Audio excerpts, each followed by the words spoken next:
ఏపీలో అసెంబ్లీ ఫలితాలు జిల్లాల వారీగా చూద్దాం. అనంతపురం 14 స్థానాలకు గాను 12 కూటమి, 2 వైకాపా.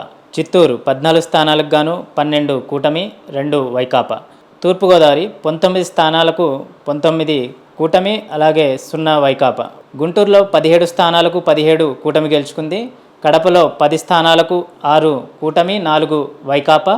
అలాగే విశాఖపట్నంలో 15 స్థానాలకు గాను 13 కూటమి గెలుచుకుంది, 2 వైకాపా. విజయనగరంలో 9 స్థానాలకు గాను 9 కూటమి గెలుచుకుంది. పశ్చిమ గోదావరిలో 15 స్థానాలకు గాను 15 కూటమి గెలుచుకుంది. అలాగే కృష్ణా జిల్లాలో 16 స్థానాలకు గాను 16 కూటమి గెలుచుకుంది. కర్నూలులో 14 స్థానాలకు గాను 13 కూటమి, 1 వైకాపా. నెల్లూరు జిల్లాలో 10 స్థానాలకు గాను 9 కూటమి, 1 వైకాపా. ప్రకాశం జిల్లాలో 12 స్థానాలకు గాను 10 కూటమి, 2 వైకాపా.